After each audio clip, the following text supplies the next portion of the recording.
Okay, ಒಂದು ಕಡೆ ಕುಮಾರಸ್ವಾಮಿ ಅವರು ಕಾಂಗ್ರೆಸ್ ಮೇಲೆ ಆರೋಪ ಮಾಡಿದರು.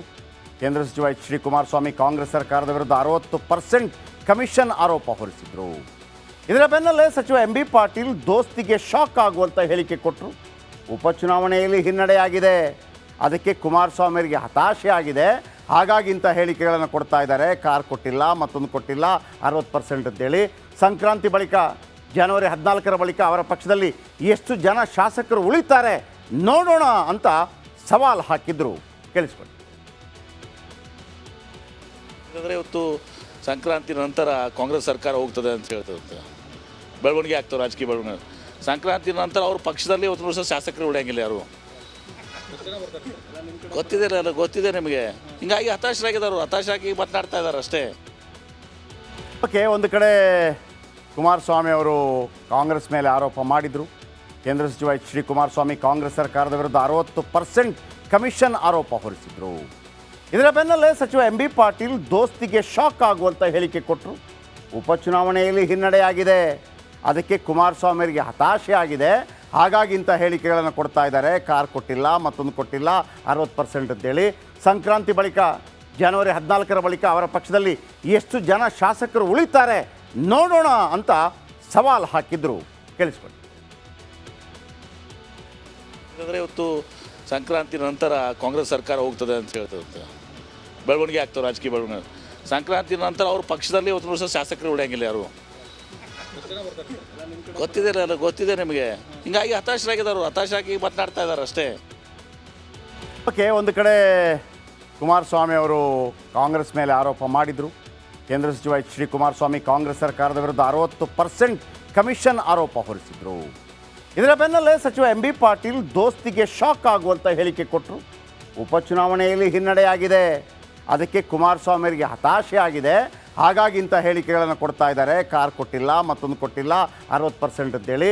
ಸಂಕ್ರಾಂತಿ ಬಳಿಕ ಜನವರಿ 14ರ ಬಳಿಕ ಅವರ ಪಕ್ಷದಲ್ಲಿ ಎಷ್ಟು ಜನ ಶಾಸಕರು ಉಳಿತಾರೆ ನೋಡೋಣ ಅಂತ ಸವಾಲು ಹಾಕಿದ್ರು. ಕೇಳಿಸ್ಕೊಳ್ಳಿ. ಯಾಕಂದರೆ ಇವತ್ತು ಸಂಕ್ರಾಂತಿ ನಂತರ ಕಾಂಗ್ರೆಸ್ ಸರ್ಕಾರ ಹೋಗ್ತದೆ ಅಂತ ಹೇಳ್ತದೆ, ಬೆಳವಣಿಗೆ ಆಗ್ತವೆ, ರಾಜಕೀಯ ಬೆಳವಣಿಗೆ. ಸಂಕ್ರಾಂತಿ ನಂತರ ಅವ್ರ ಪಕ್ಷದಲ್ಲಿ ಇವತ್ತು ವರ್ಷ ಶಾಸಕರು ಉಳಿಯಂಗಿಲ್ಲ ಯಾರು. ಗೊತ್ತಿದೆ ನಿಮಗೆ. ಹಿಂಗಾಗಿ ಹತಾಶರಾಗಿದ್ದಾರೆ, ಹತಾಶಾಗಿ ಮಾತನಾಡ್ತಾ ಇದ್ದಾರೆ ಅಷ್ಟೇ. ಓಕೆ, ಒಂದು ಕಡೆ ಕುಮಾರಸ್ವಾಮಿ ಅವರು ಕಾಂಗ್ರೆಸ್ ಮೇಲೆ ಆರೋಪ ಮಾಡಿದರು. ಕೇಂದ್ರ ಸಚಿವ ಎಚ್ ಡಿ ಕುಮಾರಸ್ವಾಮಿ ಕಾಂಗ್ರೆಸ್ ಸರ್ಕಾರದ ವಿರುದ್ಧ 60% ಕಮಿಷನ್ ಆರೋಪ ಹೊರಿಸಿದರು. ಇದರ ಬೆನ್ನಲ್ಲೇ ಸಚಿವ ಎಂ ಬಿ ಪಾಟೀಲ್ ದೋಸ್ತಿಗೆ ಶಾಕ್ ಆಗುವಂಥ ಹೇಳಿಕೆ ಕೊಟ್ಟರು. ಉಪಚುನಾವಣೆಯಲ್ಲಿ ಹಿನ್ನಡೆಯಾಗಿದೆ, ಅದಕ್ಕೆ ಕುಮಾರಸ್ವಾಮಿ ಅವರಿಗೆ ಹತಾಶೆ ಆಗಿದೆ, ಹಾಗಾಗಿ ಇಂಥ ಹೇಳಿಕೆಗಳನ್ನು ಕೊಡ್ತಾ ಇದ್ದಾರೆ. ಕಾರ್ ಕೊಟ್ಟಿಲ್ಲ, ಮತ್ತೊಂದು ಕೊಟ್ಟಿಲ್ಲ, 60% ಅಂತೇಳಿ.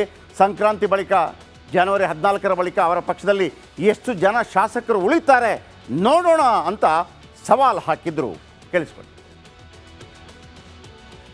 ಯಾಕಂದರೆ ಇವತ್ತು ಸಂಕ್ರಾಂತಿ ನಂತರ ಕಾಂಗ್ರೆಸ್ ಸರ್ಕಾರ ಹೋಗ್ತದೆ ಅಂತ ಹೇಳ್ತದೆ, ಬೆಳವಣಿಗೆ ಆಗ್ತವೆ, ರಾಜಕೀಯ ಬೆಳವಣಿಗೆ. ಸಂಕ್ರಾಂತಿ ನಂತರ ಅವ್ರ ಪಕ್ಷದಲ್ಲಿ ಇವತ್ತು ವರ್ಷ ಶಾಸಕರು ಉಳಿಯಂಗಿಲ್ಲ ಯಾರು. ಗೊತ್ತಿದೆ ನಿಮಗೆ. ಹಿಂಗಾಗಿ ಹತಾಶರಾಗಿದ್ದಾರೆ, ಹತಾಶಾಗಿ ಮಾತನಾಡ್ತಾ ಇದ್ದಾರೆ ಅಷ್ಟೇ. ಓಕೆ, ಒಂದು ಕಡೆ ಕುಮಾರಸ್ವಾಮಿ ಅವರು ಕಾಂಗ್ರೆಸ್ ಮೇಲೆ ಆರೋಪ ಮಾಡಿದರು. ಕೇಂದ್ರ ಸಚಿವ ಎಚ್ ಡಿ ಕುಮಾರಸ್ವಾಮಿ ಕಾಂಗ್ರೆಸ್ ಸರ್ಕಾರದ ವಿರುದ್ಧ 60% ಕಮಿಷನ್ ಆರೋಪ ಹೊರಿಸಿದರು. ಇದರ ಬೆನ್ನಲ್ಲೇ ಸಚಿವ ಎಂ ಬಿ ಪಾಟೀಲ್ ದೋಸ್ತಿಗೆ ಶಾಕ್ ಆಗುವಂಥ ಹೇಳಿಕೆ ಕೊಟ್ಟರು. ಉಪಚುನಾವಣೆಯಲ್ಲಿ ಹಿನ್ನಡೆಯಾಗಿದೆ, ಅದಕ್ಕೆ ಕುಮಾರಸ್ವಾಮಿ ಅವರಿಗೆ ಹತಾಶೆ ಆಗಿದೆ, ಹಾಗಾಗಿ ಇಂಥ ಹೇಳಿಕೆಗಳನ್ನು ಕೊಡ್ತಾ ಇದ್ದಾರೆ. ಕಾರ್ ಕೊಟ್ಟಿಲ್ಲ, ಮತ್ತೊಂದು ಕೊಟ್ಟಿಲ್ಲ, 60% ಅಂತೇಳಿ.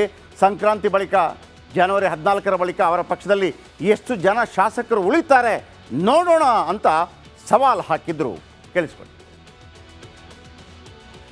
ಯಾಕಂದರೆ ಇವತ್ತು ಸಂಕ್ರಾಂತಿ ನಂತರ ಕಾಂಗ್ರೆಸ್ ಸರ್ಕಾರ ಹೋಗ್ತದೆ ಅಂತ ಹೇಳ್ತದೆ, ಬೆಳವಣಿಗೆ ಆಗ್ತವೆ, ರಾಜಕೀಯ ಬೆಳವಣಿಗೆ. ಸಂಕ್ರಾಂತಿ ನಂತರ ಅವ್ರ ಪಕ್ಷದಲ್ಲಿ ಇವತ್ತು ವರ್ಷ ಶಾಸಕರು ಉಳಿಯಂಗಿಲ್ಲ ಯಾರು. ಗೊತ್ತಿದೆ ನಿಮಗೆ. ಹಿಂಗಾಗಿ ಹತಾಶರಾಗಿದ್ದಾರೆ, ಹತಾಶಾಗಿ ಮಾತನಾಡ್ತಾ ಇದ್ದಾರೆ ಅಷ್ಟೇ. ಓಕೆ, ಒಂದು ಕಡೆ ಕುಮಾರಸ್ವಾಮಿ ಅವರು ಕಾಂಗ್ರೆಸ್ ಮೇಲೆ ಆರೋಪ ಮಾಡಿದರು. ಕೇಂದ್ರ ಸಚಿವ ಎಚ್ ಡಿ ಕುಮಾರಸ್ವಾಮಿ ಕಾಂಗ್ರೆಸ್ ಸರ್ಕಾರದ ವಿರುದ್ಧ 60% ಕಮಿಷನ್ ಆರೋಪ ಹೊರಿಸಿದರು. ಇದರ ಬೆನ್ನಲ್ಲೇ ಸಚಿವ ಎಂ ಬಿ ಪಾಟೀಲ್ ದೋಸ್ತಿಗೆ ಶಾಕ್ ಆಗುವಂಥ ಹೇಳಿಕೆ ಕೊಟ್ಟರು. ಉಪಚುನಾವಣೆಯಲ್ಲಿ ಹಿನ್ನಡೆಯಾಗಿದೆ, ಅದಕ್ಕೆ ಕುಮಾರಸ್ವಾಮಿ ಅವರಿಗೆ ಹತಾಶೆ ಆಗಿದೆ, ಹಾಗಾಗಿ ಇಂಥ ಹೇಳಿಕೆಗಳನ್ನು ಕೊಡ್ತಾ ಇದ್ದಾರೆ. ಕಾರ್ ಕೊಟ್ಟಿಲ್ಲ, ಮತ್ತೊಂದು ಕೊಟ್ಟಿಲ್ಲ, 60% ಅಂತೇಳಿ. ಸಂಕ್ರಾಂತಿ ಬಳಿಕ ಜನವರಿ 14ರ ಬಳಿಕ ಅವರ ಪಕ್ಷದಲ್ಲಿ ಎಷ್ಟು ಜನ ಶಾಸಕರು ಉಳಿತಾರೆ ನೋಡೋಣ ಅಂತ ಸವಾಲು ಹಾಕಿದ್ರು. ಕೇಳಿಸ್ಕೊಳ್ಳಿ. ಯಾಕಂದರೆ ಇವತ್ತು ಸಂಕ್ರಾಂತಿ ನಂತರ ಕಾಂಗ್ರೆಸ್ ಸರ್ಕಾರ ಹೋಗ್ತದೆ ಅಂತ ಹೇಳ್ತದೆ, ಬೆಳವಣಿಗೆ ಆಗ್ತವೆ, ರಾಜಕೀಯ ಬೆಳವಣಿಗೆ. ಸಂಕ್ರಾಂತಿ ನಂತರ ಅವ್ರ ಪಕ್ಷದಲ್ಲಿ ಇವತ್ತು ವರ್ಷ ಶಾಸಕರು ಉಳಿಯಂಗಿಲ್ಲ ಯಾರು. ಗೊತ್ತಿದೆ ನಿಮಗೆ. ಹಿಂಗಾಗಿ ಹತಾಶರಾಗಿದ್ದಾರೆ, ಹತಾಶರಾಗಿ ಮಾತನಾಡ್ತಾ ಇದ್ದಾರೆ ಅಷ್ಟೇ. ಓಕೆ, ಒಂದು ಕಡೆ ಕುಮಾರಸ್ವಾಮಿ ಅವರು ಕಾಂಗ್ರೆಸ್ ಮೇಲೆ ಆರೋಪ ಮಾಡಿದರು. ಕೇಂದ್ರ ಸಚಿವ ಎಚ್ ಡಿ ಕುಮಾರಸ್ವಾಮಿ ಕಾಂಗ್ರೆಸ್ ಸರ್ಕಾರದ ವಿರುದ್ಧ 60% ಕಮಿಷನ್ ಆರೋಪ ಹೊರಿಸಿದರು. ಇದರ ಬೆನ್ನಲ್ಲೇ ಸಚಿವ ಎಂ ಬಿ ಪಾಟೀಲ್ ದೋಸ್ತಿಗೆ ಶಾಕ್ ಆಗುವಂಥ ಹೇಳಿಕೆ ಕೊಟ್ಟರು. ಉಪಚುನಾವಣೆಯಲ್ಲಿ ಹಿನ್ನಡೆಯಾಗಿದೆ, ಅದಕ್ಕೆ ಕುಮಾರಸ್ವಾಮಿಯವರಿಗೆ ಹತಾಶೆ ಆಗಿದೆ, ಹಾಗಾಗಿ ಇಂಥ ಹೇಳಿಕೆಗಳನ್ನು ಕೊಡ್ತಾ ಇದ್ದಾರೆ. ಕಾರ್ ಕೊಟ್ಟಿಲ್ಲ, ಮತ್ತೊಂದು ಕೊಟ್ಟಿಲ್ಲ, 60% ಅಂತೇಳಿ.